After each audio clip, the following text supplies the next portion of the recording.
Okay, hi, my name is Ramirez, and this is my video presentation.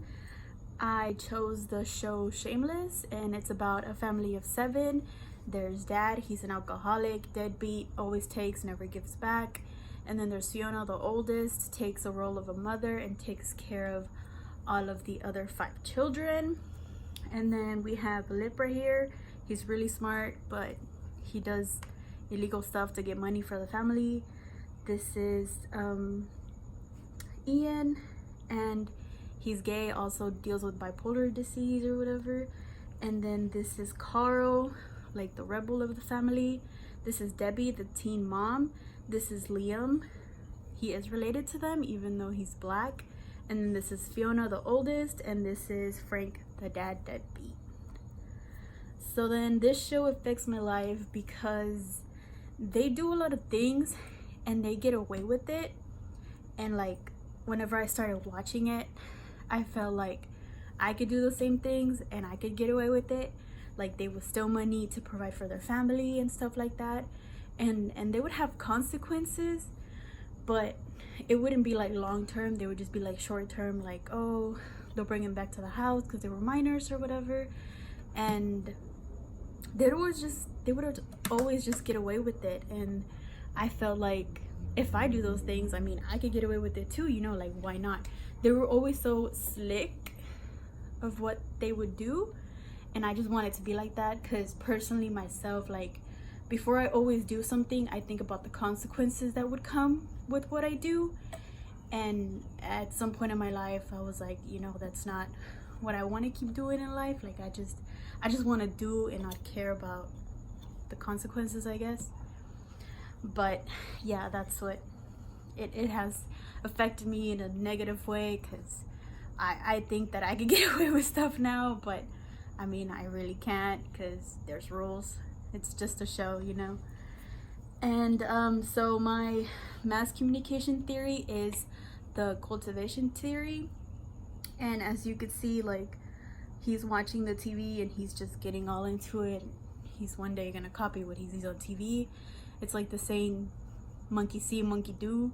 Like if you see it so many times on TV that you start thinking like I could get away with it too, just like I'm thinking I could get away with it, but in reality I really can't. But that mentality's there because I see it so much on TV from different shows, and especially this one because they always really do get away with everything.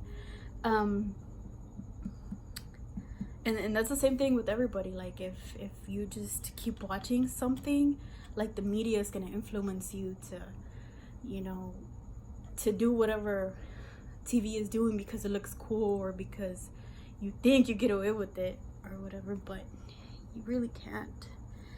So applying this theory, whenever people see the show Shameless, they just pick up on it. Like if Carl goes and sell drugs because, you know, he feels like he needs to provide for the family because nobody else gets money, like it affects kids. Because whenever kids deal with poverty and they see the show, like they relate to it and they're like, well, if Carl sells drugs to provide for his family and he gets away with it, why can't I go sell drugs and get away with it? You know what I'm saying?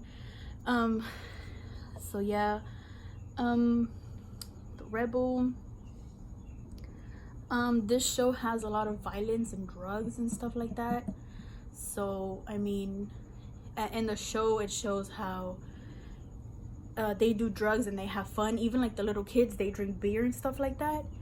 And I feel like kids are gonna want to drink beer to have a good time because that's what the show is teaching them. That's what they learn from the show. To have a good time, you need to drink, but it's not always true.